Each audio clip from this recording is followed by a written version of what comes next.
பொன்மனச்செம்மல் புரட்சி தலைவர் எம்ஜிஆர், இதயம் புரட்சி தலைவி அம்மா இருபெரும் தெய்வங்களை வணங்கி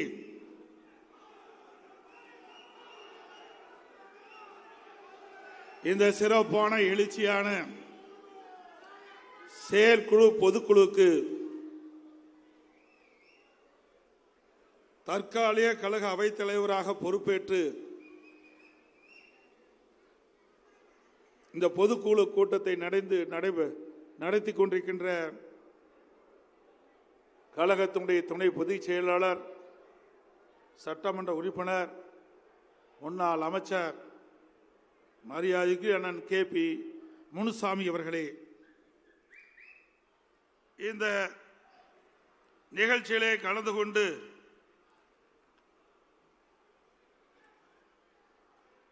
சிறப்பான கருத்துக்களை உங்களிடத்திலே பகிர்ந்து கொண்ட தலைமை கழகத்தினுடைய நிர்வாகிகள், மதிப்புக்கும் மரியாதைக்கும் உரிய அண்ணன் திண்டுக்கல் சி சீனிவாசன் முன்னாள் கழக பொருளாளர், முன்னாள் அமைச்சர் அண்ணன் அவர்களே, இந்த நிகழ்ச்சியிலே கலந்து கொண்டு சிறப்பான கருத்துக்களை வழங்கிய கழக துணை பொதுச் செயலாளர், முன்னாள் அமைச்சர், சட்டப்பேரவை உறுப்பினர் அண்ணன் திரு நத்தம்ரா விஸ்வநாதன் அவர்களே, நிகழ்ச்சியிலே பங்கு பெற்று சிறப்பான கருத்துக்களை உங்களிடத்தில் எடுத்து வைத்த கழக தலைமை நிலை செயலாளர், முன்னாள் அமைச்சர், சட்டப்பேரவை உறுப்பினர் திரு SP வேலுமணி அவர்களே, இந்த நிகழ்ச்சியிலே கலந்து கொண்டு சிறப்பித்துக் கொண்டிருந்து வரவேற்புரை நிகழ்த்திய கழக மகளிணி செயலாளர், கழக செய்தி தொடர்பாளர், முன்னாள் அமைச்சர் மரியாதைக்கு அக்கா திருமதி வளர்மதி அவர்களே, இரங்கல் தீர்மானத்தை வாசித்த முன்னாள் அமைச்சர், கழக அமைப்பு செயலாளர் அண்ணன் S. செம்மலை அவர்களே,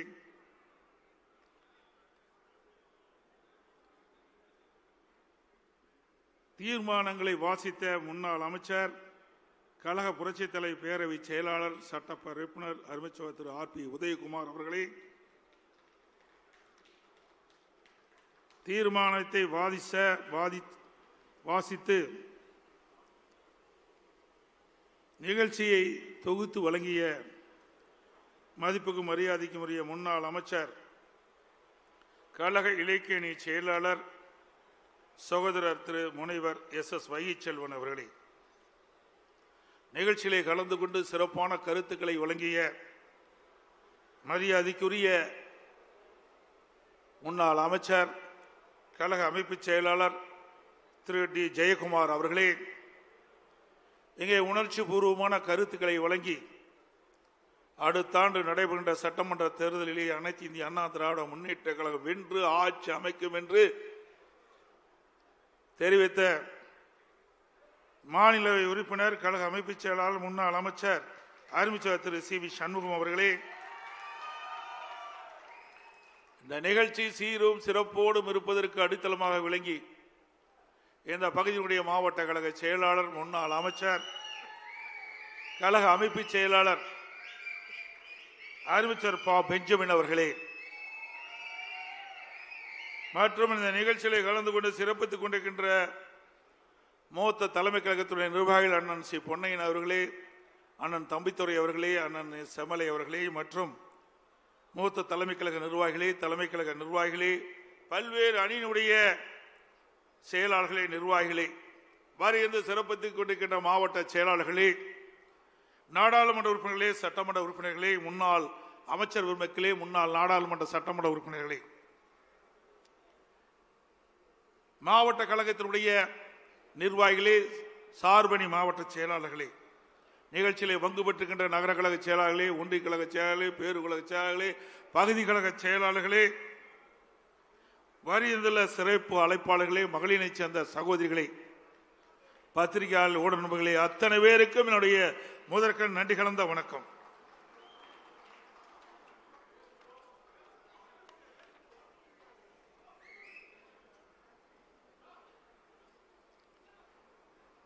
எனக்கு முன்னாலே பேசியவர்களெல்லாம் அழகாக, அற்புதமாக அடுத்த ஆண்டு நடைபெறுகின்ற சட்டமன்ற பொதுத் தேர்தலை குறித்து விளக்கமாக தெளிவாக இங்கே சுருக்கமாக சொன்னாலும் தெளிவாக சொல்லிவிட்டு அமர்ந்திருக்கின்றார்கள். தீய சக்தி திமுகவை தமிழகத்திலிருந்து அடியோடு அகற்ற வேண்டும் என்பதற்காகத்தான் பொன்மனச்செம்மல் புரட்சி தலைவர் எம்ஜிஆர் அவர்கள் அனைத்து இந்திய அண்ணா திராவிட முன்னேற்ற கழகத்தை தொடங்கினார்கள். அவருடைய மறைவுக்கு பிறகு நம்முடைய இதயம் புரட்சி தலைவி அம்மா அவர்கள் பல்வேறு சோதனைகளை தாங்கி கழகத்தை கட்டி காத்தார்கள். இருவரும் தலைவர்கள் இருக்கின்ற பொழுதுதான் ஏழை எளிய மக்கள், பட்டியலின மக்கள், விவசாயிகள், மீனவர்கள், நெசவாளர்கள், தொழிலாளர்கள், சிறுபான்மை மக்கள் என்று பலதரப்பட்ட மக்களுக்கும் அவர்களுக்கு நன்மை பயக்கக்கூடிய திட்டங்களை கொண்டு வந்து சாதித்த தலைவர்கள் நம்முடைய இருவரும் தலைவர்கள்.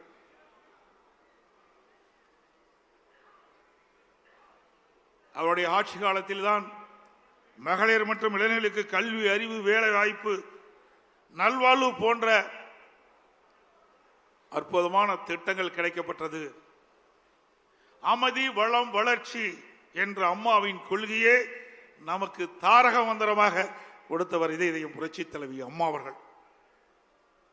புரட்சி தலைவர், புரட்சி தலைவி அம்மா ஆகிய இருவரும் வகுத்து தந்த மனித நேயம், மக்கள் நலன், சகோதரத்துவம், சமத்துவம் ஆகியவற்றை எக்காலம் பேணி காப்பது நமது உயிர் மூச்சாக கொண்டிருப்பது அனைத்து இந்திய அண்ணா திராவிட முன்னேற்ற கழகம்.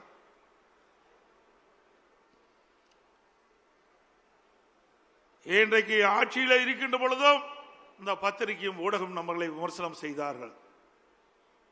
எதிர்கட்சியாக இருக்கின்ற பொழுதும் நம்மை பற்றித்தான் விமர்சனம் செய்து கொண்டிருக்கின்றார்கள். அனைத்து இந்திய அண்ணா திராவிட முன்னேற்ற கழக கட்சி இருக்கின்ற காரணத்தினால்தான் இந்த ஊடகமும் பத்திரிகையும் இயங்கிக் கொண்டிருக்கிறது என்று நிலை இருக்கின்றது. அனைத்து இந்திய அண்ணா திராவிட முன்னேற்ற கழகத்தை பொறுத்த வரைக்கும் பொன்மனச்செம்மல் புரட்சி தலைவர் எம்ஜிஆர், இதயம் புரட்சி தலைவி அம்மா இருவரும் தலைவர்களுக்கு வாரிசு இல்ல, நாம் தாம் வாரிசாக பார்த்தார்கள். நாட்டு மக்களைத்தான் வாரிசாக பார்த்தார்கள். அவளுக்கு என்ன செய்ய வேண்டும், எது செய்தால் நன்மை கிடைக்கும் என்று எண்ணி எண்ணி எண்ணற்ற திட்டங்களை வழங்கிய காரணத்தினால்தான் இன்றைக்கு அனைத்து இந்திய அண்ணா திராவிட முன்னேற்ற கழகத்தை எவராலும் தொட்டு பார்க்க முடியவில்லை.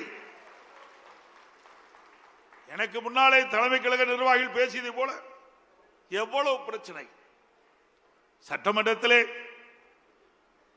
பெரும்பான்மை நிரூபிக்கின்ற பொழுது இங்கே இருக்கின்ற மேடையிலே வீட்டிருக்கின்ற அமைச்சர் பெருமக்கள் அப்பொழுது அமைச்சராக இருந்தால் அந்த காட்சியெல்லாம் நாம் பார்த்தோம்.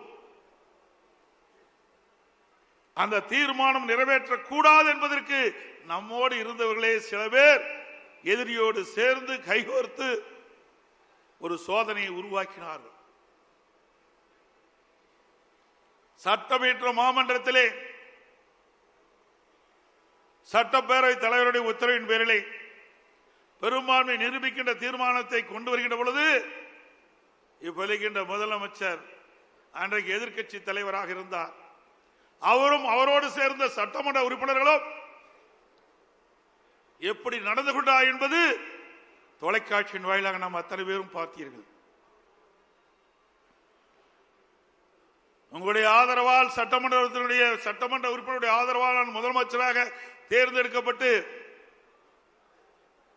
அந்த தீர்மானத்தை நிறைவேற்றுகின்ற நிலையிலே என் மீது என்னுடைய மேஜையின் மீது ஏறி டான்ஸ் ஆடுறாங்க திமுக எம்எல்ஏ. இங்க இருக்கின்ற அமைச்சர்கள் முன்னரசில் இருக்கின்றார்களே, அமைச்சர்கள் மீது அமைச்சருடைய மேஜையின் மீது ஏறி டான்ஸ் ஆடுறாங்க.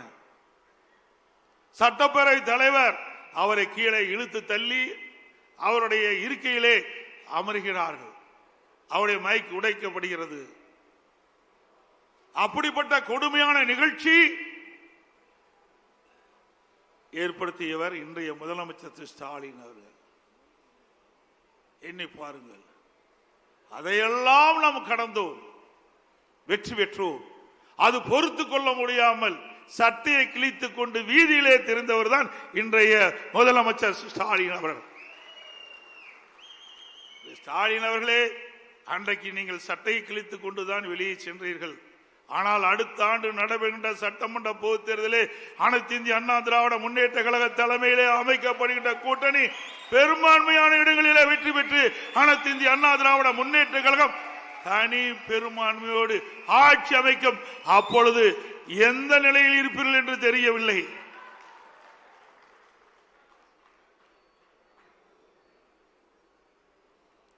மேலும் அனைத்து இந்திய அண்ணா திராவிட முன்னேற்ற கழகம் ஆட்சியில் அமர்ந்த பிறகு அதை உடைக்க பல்வேறு சதித்திட்டங்கள் தீட்டப்பட்டன. அதை முடக்க பல்வேறு நடவடிக்கைகள் எடுக்கப்பட்டன. பல்வேறு வழக்குகளை தொடர்ந்தார். அதையெல்லாம் தாண்டிதான் நாம் ஒரு சிறப்பான ஆட்சியை நாட்டு மக்களுக்கு கொடுத்தோம். இன்றைக்கும் எதிர்கட்சிகள், ஏன் திராவிட முன்னேற்ற கழக கட்சி கூட நம்முடைய ஆட்சியை பற்றி விமர்சனம் செய்ய முடியவில்லை. அப்படி அற்புதமான ஆட்சி கொடுத்தது அண்ணா திமுக அரசாங்கம். என்ன சொல்லுகிறார் திரு ஸ்டாலின்? எடப்பாடி பழனிசாமி, அண்ணா திமுக, பாரதிய ஜனதாவோட கூட்டணி. இதைத்தான் சொல்ல முடியும். ஆட்சியில் ஏதாவது குறை இருக்கின்றதா சொல்லுங்கள், அதுக்கு பதில் சொல்ல நாங்கள் தயாராக இருக்கின்றோம். எந்தவித குறையும் சொல்ல முடியவில்லை. அப்படி ஒரு பொற்கால ஆட்சி கொடுத்தது அண்ணா திமுக அரசாங்கம். இங்கே வீட்டிருக்கின்றீர்களே, என் முன்னிலை அமர்ந்திருக்கின்றார்களே முன்னாள் அமைச்சர்கள், அவரெல்லாம் என்னோடு சிறப்பான முறையிலே பணியாற்றினார்கள். அதனால் ஒரு நல்ல ஆட்சியை நாட்டு மக்களுக்கு கொடுக்கப்பட்டோம், வழங்கினோம். அதே ஆட்சி மீண்டும் தமிழகத்திலே கொண்டு வருவதற்கு நீங்கள் அத்தனை பேரும் முழு ஒத்துழைப்பு நல்க வேண்டும். இந்த செயற்குழு பொதுக்குழு மேடையில வீட்டுகள் அத்தனை பேரும் நினைத்தால் நிச்சயம் அது நிறைவேறும். வந்திருக்கின்ற தலைமை கழக நிர்வாகிகள், மாவட்ட செயலாளர்கள், ஒன்றிய செயலாளர், நகர செயலாளர், பேருக்குழு பகுதி செயலாளர், பொதுக்குழு உறுப்பினர்கள் அத்தனை பேரும் பல்வேறு தேர்தலை களம் கண்டவர்கள். நாடாளுமன்ற தேர்தலாலும் சரி, சட்டமன்ற தேர்தலாலும் சரி, உள்ளாட்சி தேர்தலாலும் சரி, இல்லது கூட்டுறவு சங்க தேர்தலாலும் சரி, அவ்வப்போது நடைபெறுகின்ற இடைத்தேர்தலாலும் சரி, அத்தனை தேர்தலிலும் களப்பணி ஆற்றி கழக நிறுத்தப்படுகின்ற வேட்பாளருக்கு வெற்றி பெற்ற நபர்கள் நீங்கள் அத்தனை பேர்.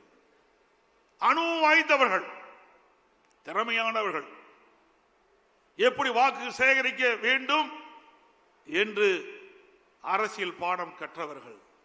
ஆகவே அத்தனையும் உங்கள் மனதில் இருக்கின்ற, உங்களுடைய அனுபவத்தில் இருக்கின்ற அதை இந்த தேர்தலை பயன்படுத்துங்கள். நிச்சயமாக 100% வெற்றி பெறுவோம். மீண்டும் அதிமுக ஆட்சி தமிழகத்திலே மலரும். இது எந்த கொம்பனாலும் தடுக்க முடியாது. மரியாதைக்குரிய சகோதரர் சி வி சண்முகம் குறிப்பிட்டார், நாமும் தேர்தல் வகுப்பாளை வைத்திருக்கிறோம். நம்முடைய கணக்கு நமக்கு தெரியும். அடுத்த ஆண்டு நடைபெற்ற சட்டமன்ற பொதுத் தேர்தலில் அனைத்து இந்திய அண்ணா திராவிட முன்னேற்ற கழகம் கூட்டணி 210 இடங்களிலே வெல்லும்.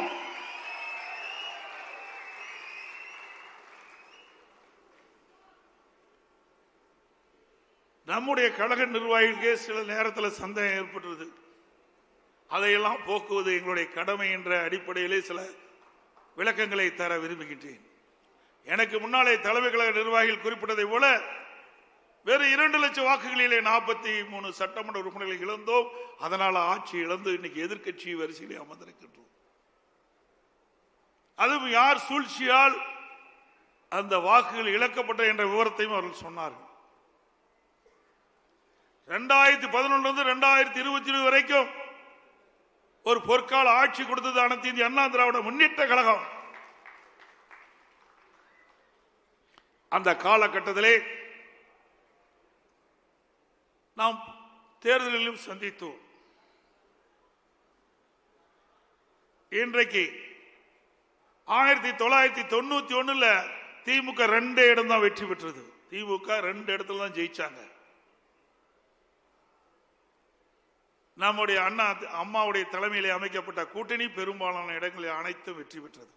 ஒரு சரித்திர சாதனையை படைத்தோம். அதற்கு பிறகு 2006 நாம் 4 இடங்களில் தான் வெற்றி பெற்றோம். 2001 மீண்டும் அனைத்து இந்திய அண்ணா திராவிட முன்னேற்றங்களை வெற்றி பெற்று இதை புரட்சி தலைவி அம்மாவில் தமிழகத்திலே முதலமைச்சராக தேர்ந்தெடுக்கப்பட்டார். 2006 திராவிட முன்னேற்ற கழகம் 96 இடங்களிலே வெற்றி பெற்று மைனாரிட்டி ஆட்சி நடைபெற்றுக் கொண்டிருந்தது. 2011 அனைத்து இந்திய அண்ணா திராவிட முன்னேற்ற கழகம் மீண்டும் வெற்றி பெற்று திராவிட முன்னேற்ற கழகம் எதிர்க்கட்சி வரிசையில் கூட அமர முடியவில்லை. பிரதான எதிர்க்கட்சி கூட கிடைக்கல. அப்பொழுது திரு ஸ்டாலினுடைய அப்பா திரு கருணாநிதியே இருந்தார். அப்பவே உங்களுக்கு எதிர்க்கட்சி வரிசையில் இடம் இல்லை. 2014 ஒரு நாடாளுமன்ற உறுப்பினர் கூட திமுகவுக்கு வெற்றி பெற முடியல. 2014 ஒரு நாடாளுமன்ற திமுக கட்சி சேர்ந்த வெற்றி பெற முடியல. திமுக கூட்டணி கட்சி சேர்ந்த வெற்றி பெற முடியல. அண்ணா திமுக 37 இடங்களில் வெற்றி பெற்று சாதனை படைத்தது. 2016 புரட்சி தலைவி அம்மாவில் யாருடன் கூட்டணி வைக்காமல் 234 இடங்களும் இரட்டலை சின்னத்திலே போட்டியிட வைத்து பெரும்பான்மை இடங்களை வெற்றி பெற்று ஆட்சி அமைத்தார்கள். இப்படிப்பட்ட இயக்கத்தை பற்றி திமுக தலைவர் விமர்சனம் செய்வது கேலி கூத்தாக இருக்கின்றது. சக்கரம் சுற்றி கொண்டே இருக்கும். கீழே இருக்க சக்கரம் மேலே வரும். அது தெரியாமல், விவரம் தெரியாமல் திரு ஸ்டாலின் பேசி வருகிறார். அதே வேளையில்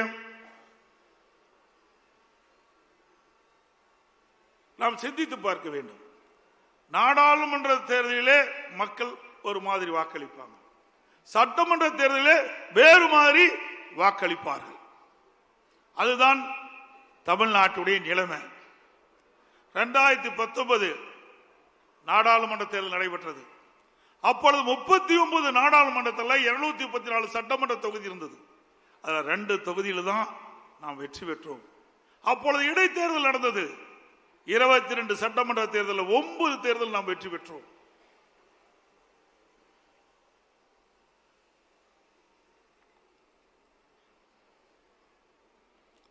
2021 அனைத்து இந்திய அண்ணா திராவிட முன்னேற்ற கழக தலைமையில் அமைக்கப்பட்ட கூட்டணி 75 இடங்களில் நாம் வெற்றி பெற்றோம். 2019 நாடாளுமன்ற தேர்தலில் 2 இடங்கள் வெற்றி பெற்ற அண்ணா திமுக கூட்டணி ஒரு இடத்துல தான் எம்பியில் நாம் வெற்றி பெற்றோம் 2019. ஆனா எம்எல்ஏ தொகுதி வரும்போது 2 இடத்துல வெற்றி பெற்றோம். அதே 2021 75 இடங்களில் வெற்றி பெற்றோம். அதே போல 2019 நாடாளுமன்ற தேர்தல் அப்ப திராவிட முன்னேற்ற கழகத்தை சேர்ந்தவர்கள் அந்த சட்டமன்ற இடைத்தேர்தலில் போட்டியிட்டாங்க. அண்ணா திமுக எதிர்த்து அண்ணா திமுக 2 தான் 22 சட்டமன்ற இடைத்தேர்தல் நாம் போட்டியிட்டோம். அதுல 9 எம்எல்ஏ நாம ஜெயிச்சோம். அப்ப நிலக்கோட்டை சட்டமன்ற தொகுதி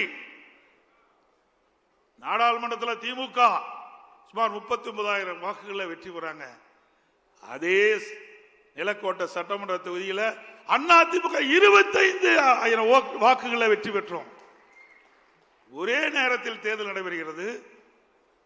நாடாளுமன்றத்தில் திமுக போட்டியிடுறது, சட்டமன்றத்திலையும் திமுக போட்டியிடுது.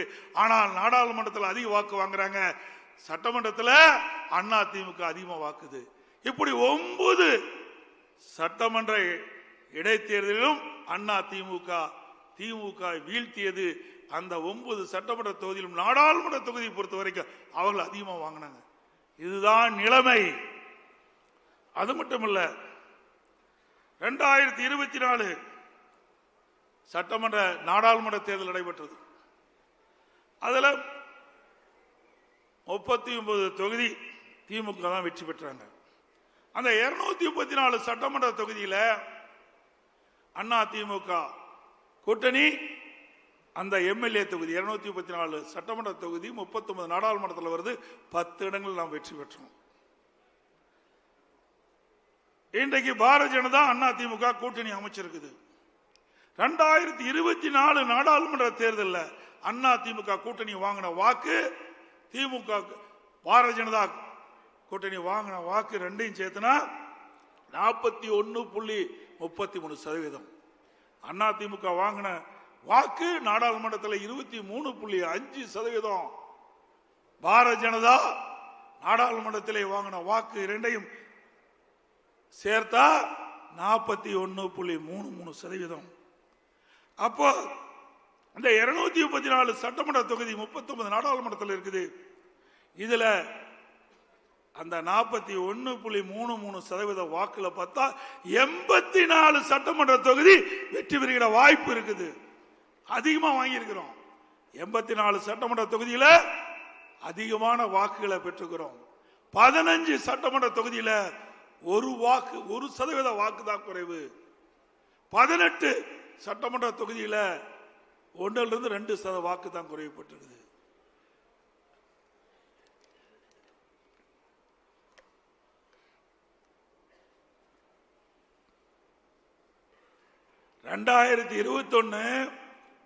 சட்டமன்ற பொது தேர்தல், 2019 நாடாளுமன்ற தேர்தல் ரெண்டு ஒப்பிட்டு நான் சொன்னேன்.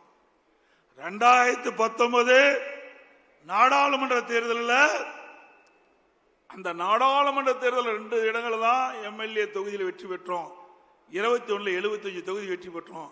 இப்போ அதிமுக பாரதிய ஜனதா கூட்டணி அமைச்ச பிறகு 84 இடங்களை வெற்றி பெற்றிருக்கிறோம். அப்போ 19 2 இடங்கள் வெற்றி பெற்ற போது 84 என்று சொன்னால் 75 என்று சொன்னால் இப்பொழுது 84 என்றால் அடுத்த ஆண்டு நடைபெற்ற சட்டமன்ற பொது தேர்தல் 210 இடங்களில் அதிமுக தலைமையில் அமைக்கக்கூடிய கூட்டணி வெல்லும்.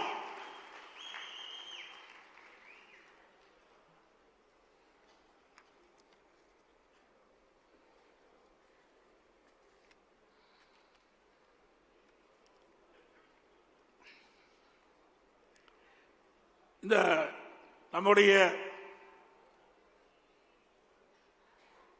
தீர்மானத்தில் கூட அதை கொண்டாந்துருக்கிறோம். திமுக கவர்ச்சிகரமா 2021 சட்டமன்ற பொது தேர்தலில் சுமார் 525 அறிவிப்புகளை வெளியிட்டாங்க. நிறைவேற்ற முடியாத அறிவிப்புகளை வெளியிட்டு மக்களை ஏமாற்றி கொள்ளைப்புறத்தின் வழியாக ஆட்சிக்கு வந்த பிறகு சுமார் 4% அந்த அறிவிப்பை கூட நிறைவேற்ற முடியாத ஒரு சூழ்நிலை. அதுல முக்கியமானது கல்வி கடன் ரத்துனாங்க, இல்ல கேஸ் சிலிண்டர் மானியம் கொடுக்கல, பெட்ரோல் டீசல் விலை குறைக்கல, நீட் தேர்வு ரத்துனாங்க, அதுக்கு ரகசியம் இருக்குன்னு சொன்னாங்க. இதுவரைக்கும் ரகசியத்தையே சொல்லல துணை முதலமைச்சர். 100 நாள் வேலை திட்டம் 150 நாளாக உயர்த்த பண்ணாங்க, உயர்த்தல, ஏழை மக்களை ஏமாத்திட்டாங்க. அரசு காலி பணியிடங்கள் அரசாங்கத்தில் 3 லட்சம், அரசு சார்ந்த நிறுவனத்தில் 2 லட்சம், மொத்தம் 5 லட்சம் காலி பணியிடங்கள் நிரப்புனாங்க. இது வரைக்கும் நிரப்பல. கடந்த சட்டமன்ற பொது தேர்தலில் வெறும் 50,000 பேர் தான் அரசு ஊழியர்கள் நிரப்பப்பட்டதா அறிவிச்சாங்க.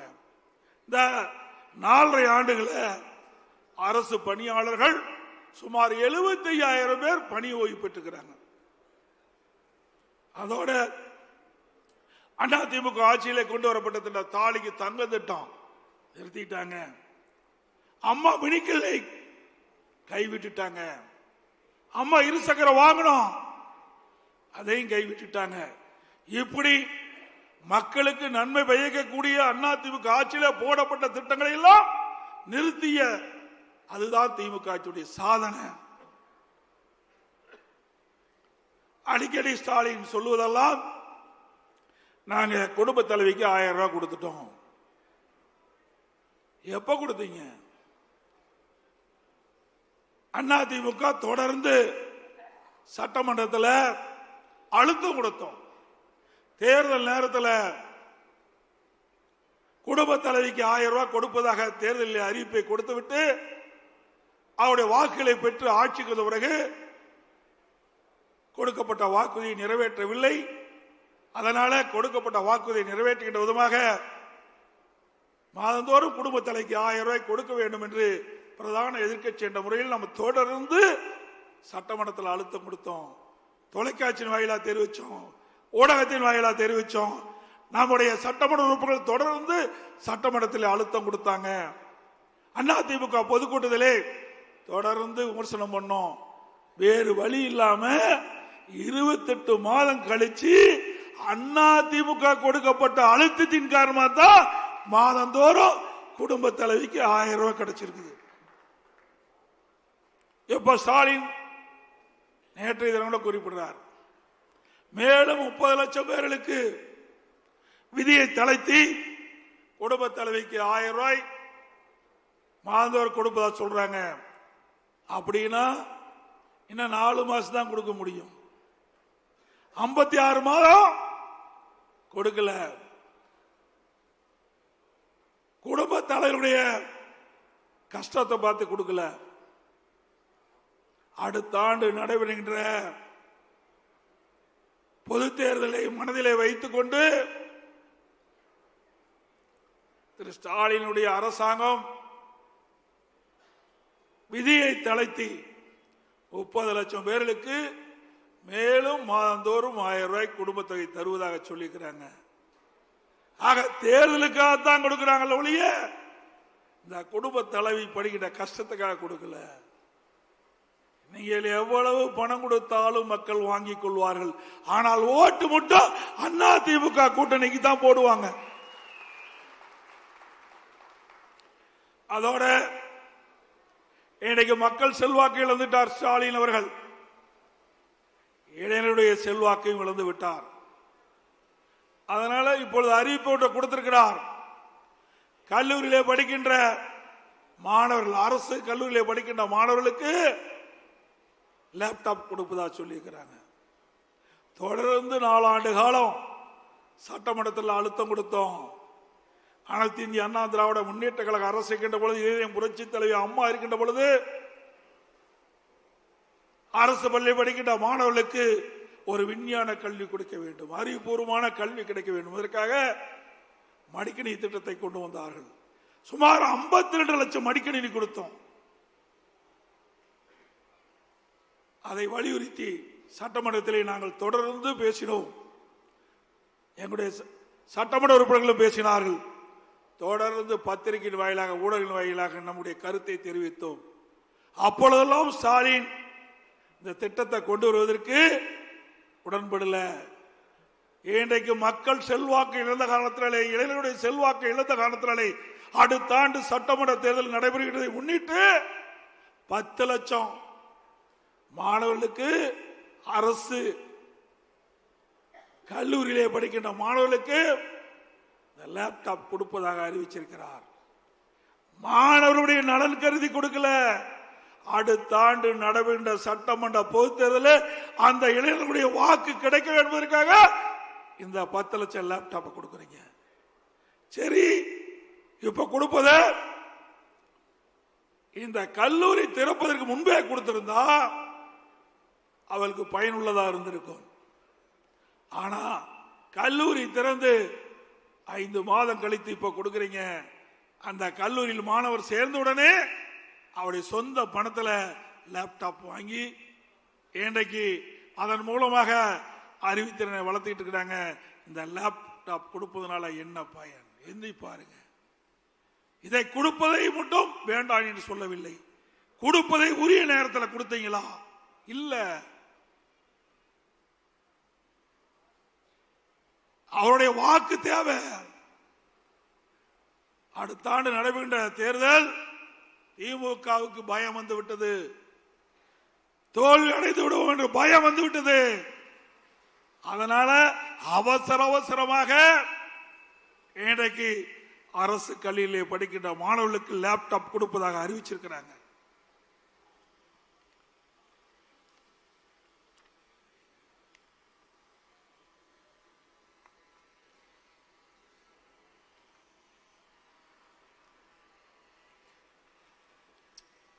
திராவிட முன்னேற்ற கழகம் ஆட்சிக்கு வந்த பிறகு விவசாயிகளை போராட்டம் நடத்தினால் அவளை குண்டர் சட்டத்திலே கைது செய்கிறார்.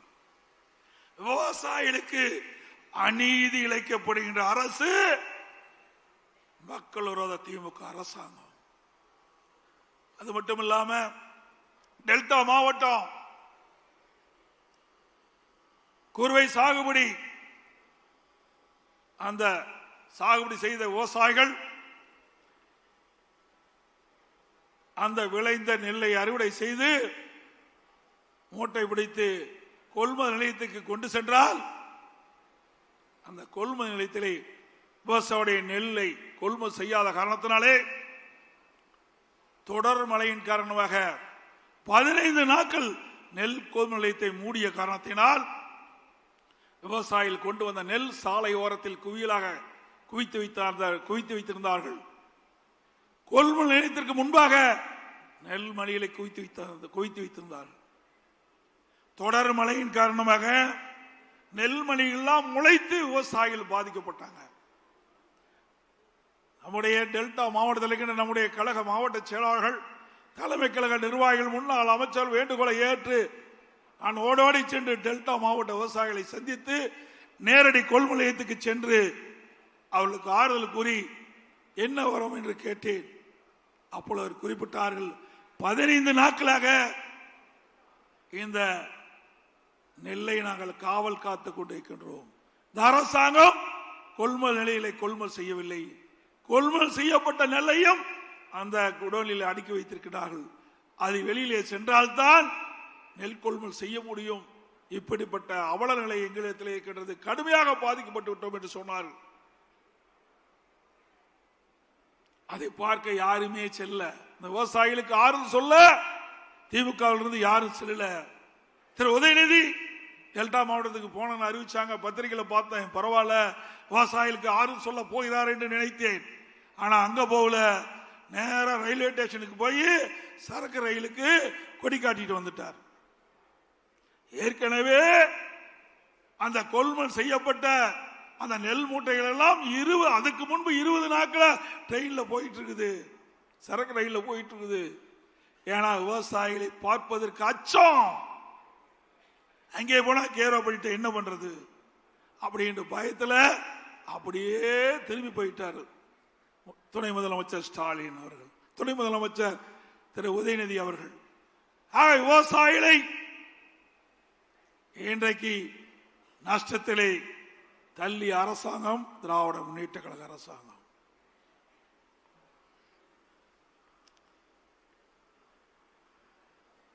அதே போல திராவிட முன்னேற்ற கழகம் ஆட்சிக்கு வந்த பிறகு விலைவாசி விண்ணை முட்டுகின்ற அளவுக்கு உயர்ந்து போச்சு. ஏழை மக்கள் வாங்கிட்ட சக்தி இழந்து விட்டார்கள். அரிசி விலை உயர்வு, பருப்பு விலை உயர்வு, எண்ணெய் விலை உயர்வு. என்ற ஏழை மக்களை காப்பதற்கு பதிலாக இந்த அரசு ஆட்சிக்கு வந்த பிறகு இந்த விலைவாசி உயர்வால் நம்முடைய ஏழை மக்கள் வாட்டி வதைக்கின்ற நிலையை நாம் பார்க்கின்றோம். அதோடு கட்டுமான பொருட்கள் விலை கேட்க வேண்டிய அவசியமே இல்லை, அந்த அளவுக்கு உயர்ந்து போச்சு. ஜல்லி விலை உயர்வு, கம்பி விலை உயர்வு, சிமெண்ட் விலை உயர்வு, செங்கல் உயர்வு, மர விலை உயர்வு. இப்படி அவல ஆட்சி இன்றைக்கு நடந்து கொண்டிருக்கிறது தமிழகத்திலே. அதோடு மின் கட்டணம் சுமார் 52% உயர்த்தினாங்க. ஆண்டுக்கு 5% உயர்த்தப்பட்டு விட்டது. ஸ்டாலின் ஒரு காலகட்டத்தில் குறிப்பிட்டார், மின்சாரத்தை தொட்டாத்தான் ஷாக் அடிக்கும், மின் கட்டணத்தை கேட்டாலே ஷாக் அடிக்கும் என்று சொன்ன திரு ஸ்டாலின் அவர்கள் குறைந்ததான் நம்ம அம்மா இருக்கும் போது குறைவாத்தான் நாம் மின் கட்டணத்தை நாம் உயர்த்தணும். ஆனா திமுக ஆட்சி போல 52% உயர்த்தல, நிலை கட்டணத்தில் உயர்த்தல, ஆண்டுக்கு 5% மின் கட்டணத்தில் உயர்த்தல. இப்பொழுது என்ன நிலைமை? மின்சாரத்தை தொட்டாத்தா ஷாக் அடிக்கும், கரண்ட் பில்ல கேட்டாலே ஷாக் அடிக்குது. அப்படிப்பட்ட நிலைமை. வீட்டு வரி 100% உயர்ந்து போச்சு, கடவரி 150% உயர்ந்து போச்சு, குடிநீர் வரி உயர்வு, குப்பை வரி உயர்வு. இப்படி வரி மேல் வரி போட்டு மக்களை வாட்டி வதைக்கின்ற அரசாங்கம் திமுக அரசாங்கம். இதே அண்ணா திமுக ஆட்சியில ஒப்பிட்டு பாருங்கள், மின் கட்டணம் எவ்வளவு குறைவு, வீட்டு வரி எவ்வளவு குறைவு, கடை வரி எவ்வளவு குறைவு. ஆக மக்களுக்கு நன்மை கிடைத்தது அண்ணா திமுக ஆட்சியிலே. இன்றைக்கு திராவிட முன்னேற்ற கழக ஆட்சியிலே வரி மேல் வரி போட்டு மக்களை உறிஞ்சுகின்ற, ரத்தத்தை உறிஞ்சுகின்ற நிலைதான் இன்றைய நிலை என்பதை நாம் எண்ணி பார்க்க வேண்டும். நெசவாளுடைய நிலை பரிதாபமான நிலை. நெசவு தொழில் நலிவடைந்து விட்டது. அதை சீர் செய்ய அரசு எந்த நடவடிக்கை எடுக்கல. விசைத்தறி தொழில் அழிந்து போய்விட்டது, உண்டான நடவடிக்கை எடுக்கல. அது இருக்கின்ற தொழிலாளர்கள் வேலையில்லாத காரணத்தினாலே வறுமையில் வாடி அவருடைய உடல் உறுப்புகளை விற்கின்ற அவல நிலைக்கு இந்த ஆட்சியிலே போய்விட்டது. இன்றைக்கு இந்தியாவிலே எத்தனையோ மாநிலம் இருக்குது. தமிழகத்தில் ஆட்சி வருகின்ற இந்த ஸ்டாலின் மாடல் அரசாங்கத்திலே உடல் உறுப்பை விற்று வாழ்க்கை நடத்தக்கூடிய ஒரு துர்பாகிய நிலை இந்த ஆட்சியிலே தான் பார்க்கப்படுகிறது. ஒரு திமுக சட்டமன்ற உறுப்பினர் அவருடைய மருத்துவமனையிலே இந்த வறுமையில் வாடுகின்ற தொழிலாளிகளுடைய உடல் உறுப்பு கிட்னியை முறைகேடாக பெற்று அந்த முறைகேடு விசாரித்தது இதே திராவிட முன்னேற்ற கழக ஆட்சி. அவர் மீது இது எந்த நடவடிக்கை எடுக்கல. ஆனா அண்ணா திமுக ஆட்சிக்கு வந்த பிறகு இந்த கிட்னி முறைகேட்டில் ஈடுபட்டவர்கள் மீது சட்டப்பூர்வமாக நடவடிக்கை எடுக்கப்படும். இந்த ஆட்சியில் உடல் உறுப்பை கூட விட்டு வைக்கல. அப்படி மோசமான ஆட்சி இன்றைக்கு தமிழகத்திலே நடைபெற்றுக் கொண்டிருக்கின்றது.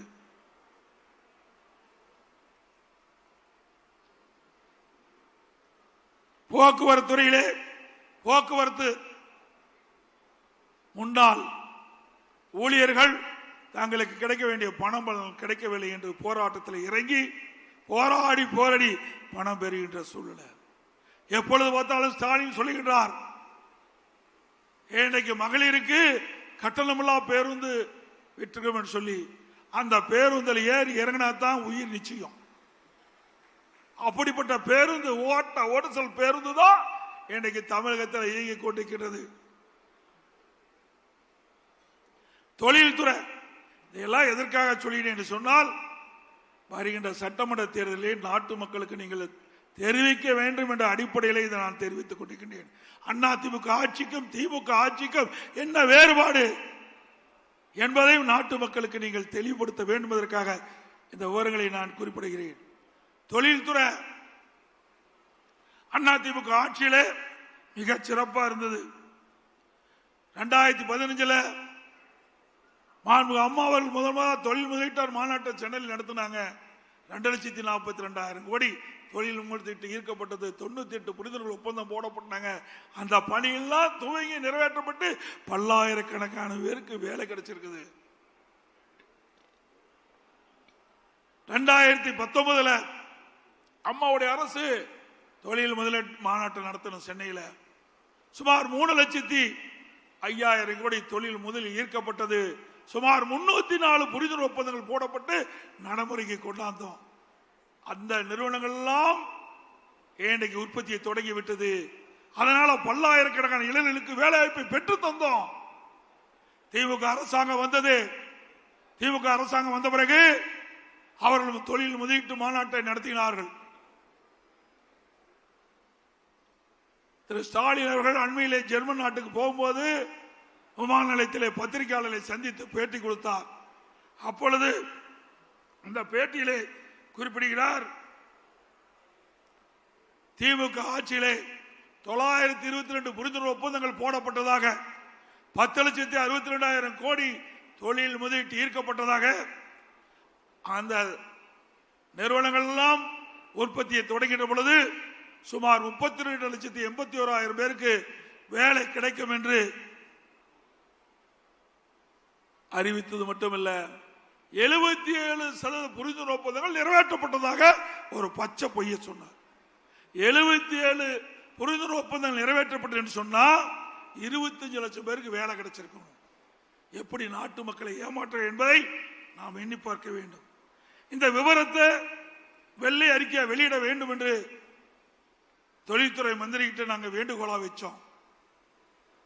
திராவிட முன்னேற்ற கழகம் ஆட்சி பொறுப்பேற்ற பிறகு எவ்வளவு முதலீடு ஈர்க்கப்பட்டது, எவ்வளவு புரிந்துணர்வு ஒப்பந்தங்கள் நடைமுறைக்கு வந்தது, எவ்வளவு பேருக்கு வேலை கிடைச்சது என்ற புள்ளி விவரத்தை நீங்கள் வெளியிட வேண்டும். வெள்ளை அறிக்கை என்று கேட்டால் வெள்ளை பேப்பரை வெளியிடுறார். அதுதான் உண்மை. எதையுமே செய்யல. செஞ்சிருந்தா தானே அவர்கள் அறிப்பை வெளியிட முடியும். இப்படிப்பட்ட நிலைமை பொய்ய பேசி பேசி உண்மையாக்க பார்க்கிறாங்க விடியா திமுக ஆட்சியில். எனக்கு முன்னால தலைமை செயலர் அறிவிச்சவர் வேலுமணி சொன்னாங்க, திமுக ஆட்சியில் எந்த ஒரு பெரிய திட்டத்தையும் கொண்டாடல. அண்ணா திமுக ஆட்சியில் கொண்டு வரப்பட்டு நிறைவேற்றப்பட்ட திட்டங்களை தான் ஸ்டிக்கர் ஒட்டி திறந்துட்டு இருக்காங்க. அத்திக்கடை அவனாசி திட்டம் அண்ணா திமுக ஆட்சியில் போடப்பட்டது, ஸ்டிக்கர் ஒட்டி திறக்கிறார். கோவையிலே கோவை அவனாசி ரோட்டில் பிரம்மாண்டமான மேம்பாலம், அதிக தூரமுள்ள உயர்மட்ட மேம்பாலம் கட்டியது அண்ணா திமுக ஆட்சியில். அங்க மட்டுமல்ல, தமிழ்நாடு முழுவதும் ரயில்வே கடவுக்கு குறுக்கே மேம்பாலம், சாலை சந்திப்பிலே மேம்பாலம், ஆற்று குறுக்கே மேம்பாலம், நல்ல சாலை வசதி, கூட்டு குடிநீர் திட்டம், கடலீரை குடிநீராக்கு திட்டம், இப்படி பல திட்டங்களை கொண்டு வந்து நடைமுறைப்படுத்த ஒரே அரசாங்கம் அண்ணா திமுக அரசாங்கம். இப்படி ஏதாவது ஒரு திட்டத்தை உங்களால் கொண்டு வர முடிஞ்சுதா? இல்ல.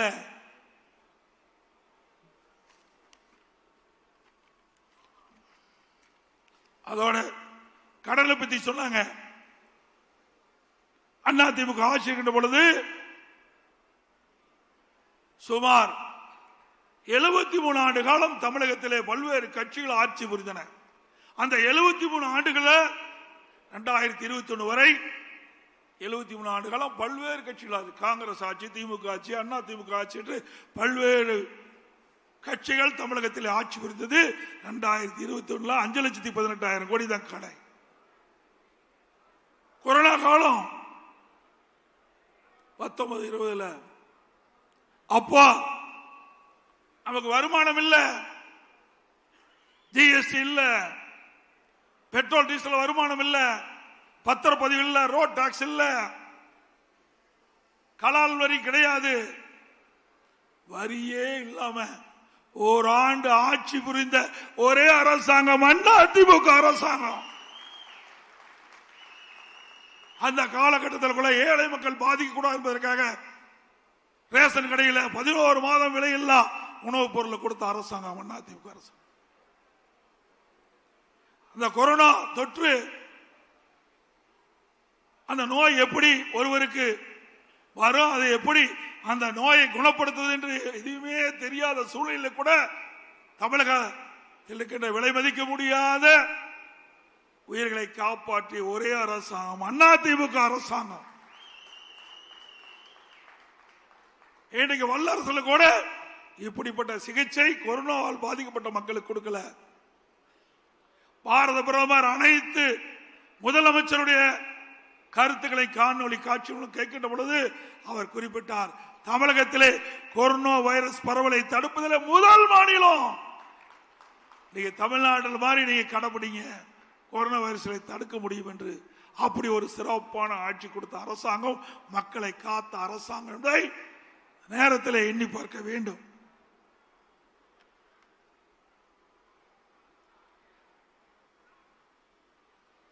இன்றைக்கு தொலைக்காட்சி நாம பார்த்தாவே கொலை, கொள்ளை, திருட்டு, வழிப்பறிவு, பாலியல் கொடுமை தான் தினந்தோறும் வர செய்தியா இருக்குது. அப்பெல்லாம் பாத்தீங்கன்னா தங்க என்ன விலை, வெள்ளி என்ன விலையெல்லாம் வரும். இப்ப கொலை நிலவரம் என்ன நிலவரம் வந்துகிட்டு இருக்குது. அப்படிப்பட்ட அவல ஆட்சி தமிழகத்தில் நடைபெற்றுக் கொண்டிருக்கிறது. இன்றைக்கு தமிழகத்தில் போதைப் பொருள் நிறைந்த மாநிலமாக காட்சி அளிக்குது. ஆக அதையெல்லாம் தடுக்க திறமையற்ற அரசாங்கமா திமுக அரசு இருக்குது. ஏன்னா பாதி பேர் திமுக காரனை விற்கிறான், ஆனா தடுக்க முடியாது. இன்றைக்கு திமுக ஆட்சிக்கு வந்த பிறகு எல்லா துறையும் ஊழல், டாஸ்மாக் துறையில் ஊழல், இன்றைக்கு ஒப்பந்தம் மற்றும் விற்பனை முறைகேடல், மணல் கடத்தல், போக்குவரத்து துறையிலே ஊழல், மின்சார வாரியத்திலே ஊழல், அதோட மதுரையில் அங்க இருக்கிற மாநகராட்சியில் வரி வருவாய் 200 கோடி ஊழல் செஞ்சிருக்கிறாங்க. ஆட்டுக்கு மாட்டுக்கு பன்னிக்கெல்லாம் வரி போட்டாங்க. அந்த பன்னியில போட்ட வரி கூட விட்டு வைக்கல திமுக ஆட்சி. இப்பொழுது நகராட்சி குடிநீர் வழங்குகின்ற அமைச்சர் இன்றைக்கு அமலாக்கத்துறை பல்வேறு ஊழல் பட்டியல காவல்துறைக்கு அனுப்பிச்சிருக்கிறாங்க. எஃப்ஐஆர் போடணும். முதலா ஒருத்தர் போக போறார். முதலா ஒருத்தர் போற படிப்படியா போவாங்க. ஆக இன்னும் 2-3 மாதம் 100 நாள் தான் இருக்குது தேர்தலுக்கு. அந்த 100 நாள் எத்தனை திமுக அமைச்சர்கள் எங்கு போவார்கள் தெரியும். பத்திரமான இடத்துக்கு போவாங்க. சென்னை மாநகராட்சியில் கழிப்பறை பராமரிப்புல ஊழல், மின்சாரத்துறையில் டிரான்ஸ்பார்மர் டெண்டர் விட்டதுல ஊழல், ஒரே மாதிரி டெண்டர். இன்னைக்கு 3 லட்சத்துக்கு சொன்னா 12 பேரும் 3 லட்சத்துக்கு கோட் பண்ணியிருக்கிறாங்க. இப்படி அப்பட்டமாக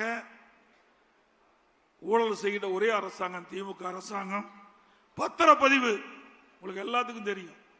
இப்படி இந்தியாவிலேயே பிரிச்சு பிரிச்சு பார்த்து பத்திரப்பதிவு செஞ்சு அதில் ஊழலிலே திளைக்கின்ற ஒரே அரசாங்கம் திமுக அரசாங்கம்.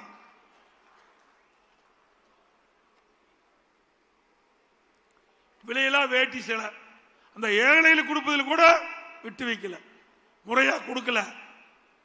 தரமற்ற நூலை கொடுத்துட்டு அதுலயும் ஊழல். அப்புறம் தமிழ்நாடு குடிநீர் வடிகால் வாரியம், அதுல பராமரிப்பு பணி ஆண்டுக்கு ஒரு முறை டெண்டர் விடுவாங்க. இப்ப திமுக அரசாங்கம் அடுத்த முறை ஆட்சிக்கு வர முடியாதுன்னு தெரிஞ்சுக்கிட்டாங்க. 3 ஆண்டுக்கு ஒரு முறை டெண்டர் விடுவதாக கமிஷன் பெறுவதற்கு இப்பொழுது தயாராகிட்டாங்க. எப்பொழுது பார்த்தாலும் அதிமுக முன்னாள் அமைச்சர் மீது வழக்கு போட்டிருக்கிறாங்க அப்படின்னு சொல்லிட்டு இருந்தாங்க. இப்ப திமுக அமைச்சர் மீது எத்தனை பேர் மீது வழக்கு, இன்னும் எத்தனை பேர் மீது வழக்கு வர இருக்கிறது என்பதை எண்ணி பார்க்க வேண்டும். பொன்முடி அவரது மனைவி சொத்து குவிப்பு வழக்கு, செந்தில் பாலாஜி வெளியிலே வர முடியாது, அந்த அளவுக்கு வலிமையான வழக்கு இருக்குது. துரைமுருகன் அண்ணன் மணல் ஊழல்ல மாட்டிக்கிட்டு விதி விளங்கி இருக்கிறார். கே.ஏ. நேரு நகராட்சி நிர்வாக பணி, அந்த நிர்வாக பணி, அந்த பணிக்கு ஆள் எடுப்பதில் ஊழல், டெண்டர் ஊழல். அனிதா ராதாகிருஷ்ணன் அவர்கள் சொத்து குவிப்பு வழக்கு. திரு ஏ.வே. வேலு அவர் மேலேயும் ஊழல் வருதா, ஊழல் வழக்கு இருப்பதா சொல்றாங்க. திரு ஐ. பெரியசாமி அவர்கள் வீட்டு வசதி வாரிய நில மோசடி. திரு தங்கம் தென்னரசு சொத்து குவிப்பு வழக்கு. திரு கே.எஸ். ராமச்சந்திரன் சொத்து குவிப்பு வழக்கு. திரு ரகுபதி சிறைத்துறையில் உணவு வழங்குதல் ஊழல் மற்றும் சிறை வாடல் இடமாற்றம் ஊழல். திரு ராஜா கண்ணப்பன் போக்குவரத்து துணை போக்குவரத்து ஆணை உள்ளது 35 லட்சம் பரிமிட்டு தான் செய்தி வெளிவந்துள்ளது. திரு சக்கரபாணி பொங்கலுக்கு பொங்கல் தோப்பு கொடுத்தார்ல, அவர் வெள்ளம் கொடுத்தது மறக்கவே முடியாது. தைப்பொங்கல் வந்தா அந்த வெள்ளம் ஞாபகம் தான் மக்களுக்கு வரும். ஒழுகிற வெள்ளத்தை கொடுத்த ஆசாமி தான் திரு சக்கரபாணி அவர்கள். அதே போல சிவசங்கர் அவர்கள். இப்படி பல பேர் ஊழல் பட்டியலில் இடம்பெற்றிருக்கிறீங்க. எங்களை பார்த்தா ஊழலை பத்தி பேசுறீங்க. திமுக ஆட்சியுடைய நிலையே கலெக்ஷன், கமிஷன், கரப்ஷன். இதுதான் தாரக மந்திரம். இதெல்லாம் பட்டியல் இருக்குது. இவரெல்லாம் தேர்தல் நேரத்தில் எங்க இருப்பான்னு தெரியாது. வெளியில் இருப்பது எனக்கு தெரியல. ஏன்னா நடவடிக்கை தொடங்கிட்டாங்க. பத்திரமா இருக்க வேண்டிய இடத்துல இருப்பாங்க. திரு பழனிவேல் தியாகராஜன் நிதி அமைச்சராக இருக்கும்போது ஒரு ஆடியோவில் ஒரு செய்தி வெளியிட்டார். திரு உதயநிதி அவர்களும் திரு சபரீசன் அவர்களும் 30,000 கோடியை கையில் வைத்துக் கொண்டு என்ன செய்வது என்று தெரியாமல் திகைத்துக் கொண்டிருப்பதாக ஒரு செய்தி எல்லா வலைதளம் பார்த்திருப்பீங்க. 30,000 கோடி கொள்ளையடிச்சிருக்காங்கன்னா எத்தனை டிபார்ட்மெண்ட்ல எவ்வளவு கொள்ளையடிச்சிருப்பாங்க. இதையெல்லாம் அதிமுக ஆட்சிக்கு பிறகு தோண்டி எடுத்து சட்டப்பூர்வ நடவடிக்கை எடுக்கப்படும்.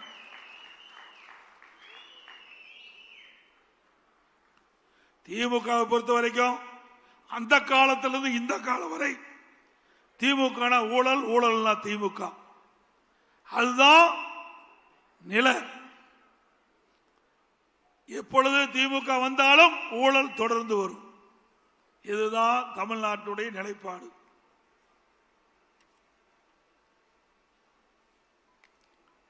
திராவிட முன்னேற்ற கழக ஆட்சியில கள்ளக்குறிச்சி கள்ளச்சாராய மரணம், அது உயர் நீதிமன்றத்தில் வழக்கு போட்டாங்க. அந்த வழக்கில் சிபிஐ விசாரிக்க வேண்டும் என்று உத்தரவு போட்டது. உடனே டெல்லிக்கு போறார். இதில் உங்களுக்கு என்ன பயம்?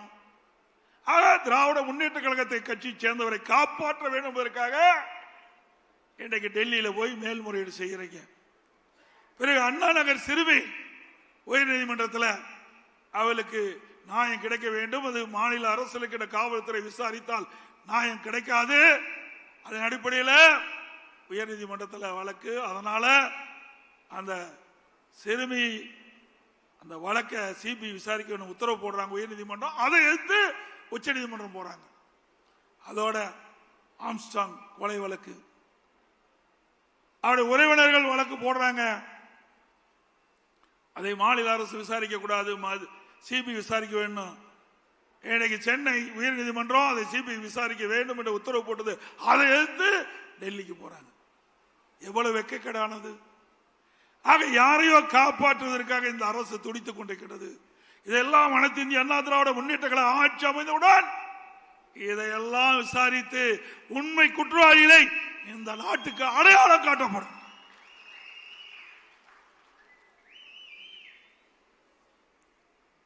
இதுல எனக்கு முன்னால சொன்னாங்க எஸ்ஐஆர். இந்த எஸ்ஐஆர் என்று கேட்டாவே ஸ்டாலின் அலர்ந்தார், துடிக்கிறார். ஏன்னா எல்லாம் கள்ள ஓட்டு போட்டு தானே ஜெயிச்சிருக்கிறாங்க. உண்மையா வாக்காளர் சந்தித்து அந்த வாக்களை பெற்று அவர் வெற்றி பெறவில்லை. அது சென்னை மாநகரம் கேட்க வேண்டிய அவசியமே இல்லை. இறந்தவர்கள் எல்லாம் உயிர் பெற்று வந்து ஓட்டு போடுவாங்க. அப்படிப்பட்ட நிலைமை. இன்றைக்கு எஸ்ஐஆர் பணி துவங்கப்பட்டு விட்டது. மத்திய தேர்தல் ஆணையம் அறிவிக்கப்பட்டு பணி துவங்கி நாளையோடு நிறைவு பெற இருக்கின்றது. நம்முடைய கழக நிர்வாகிகள், தொண்டர்கள், மாவட்ட செயலாளர், ஒன்றிய செயலாளர், நகர செயலாளர், பேரூர் செயலாளர், பகுதி செயலாளர், வட்ட செயலாளர், வார்டு செயலாளர் அத்தனை பேர் ஒருமித்த கருத்தோடு நாளை இறுதி நாள். அதனால ஏதாவது விடுபட்டு இருந்தா அதை முறையாக அந்த எஸ்ஐஆர் பணியை மேற்கொள்ள வேண்டும் என்று அன்போடு இந்த நேரத்தில் கேட்டுக்கிறேன். திமுக தலைவர் ஸ்டாலின் எதிர்த்தா இதை எதிர்க்க வேண்டிய அவசியம் என்ன? இறந்தவர் வாக்களை நீக்கிறாங்க, ஒரு இடத்திலிருந்து வேற இடத்திற்கு குடி போயிடுறாங்க. அவர் அந்த இடத்துல வாக்கு பதிவாகிறது. ஏற்கனவே இருக்கிற இடத்துல தொடர்ந்து இந்த வாக்காளர் பட்டியலில் ஒரு பெயர் இடம்பெற்று வருது. அதை நீக்குவதில் என்ன தவறு? இரட்டை வாக்காளர், அதை நீக்குவதில் என்ன தவறு? ஆனா திரு ஸ்டாலின் அவர்கள் அதை கடுமையாக எதிர்த்தார். இப்பொழுது என்னங்கிறாரு? திமுக காரர் விழிப்போடு இருந்து செயல்பட வேணுமா? ஒரு பக்கம் எதிர்க்கிறாங்க, ஒரு பக்கம் செயல காட்டுறாங்க. இந்த எஸ்ஐஆர் பணி மேற்கொள்ள பிறகு இன்னைக்கு பாத்தீங்கன்னா சென்னை மாநகரத்தில் மட்டும் பாத்தீங்கன்னா ஒவ்வொரு தொகுதியிலும் 50,000 70,000 வாக்குகள் இன்றைக்கு அது விடுவிக்க வேண்டிய சூழ்நிலை இருக்குது. அப்படி தமிழ்நாடு முழுவதும் அனைத்து தொகுதியிலும் 10,000 30,000 வாக்குகள் இந்த எஸ்ஐஆர் பணி மேற்கொள்கின்ற பொழுது இறந்தவர் வாக்காளர் பட்டியலிருந்து விடுவிக்கப்படுகிறார். இரட்டை வாக்காளர் நீக்கப்படுகிறது. அதே போல குடிபெயர்ந்தவர்கள், மாற்றிடத்துக்கு போனவர்கள் அதை கண்டறிந்து அவர் விடுவிக்கப்படுகிறது. இப்படி தமிழ்நாடு முழுவதும் முறைகேடாக வாக்காளர் பட்டியலில் இடம்பெற்றவர்கள் சுமார் பல லட்சம் பேர் விடுவிக்கப்படுகின்ற சூழ்நிலை ஏற்படுது. இதையெல்லாம் விடுவிக்கலைன்னா அடுத்த ஆண்டு நடைபெற்ற சட்டமன்ற தேர்தலில் இப்படி போலி வாக்காளரை வைத்து அவள் வெற்றி பெறுவதற்கு ஒரு வாய்ப்பு ஏற்படும். அதனாலதான் அலறாங்க, துடிக்கிறாங்க திரு ஸ்டாலின்.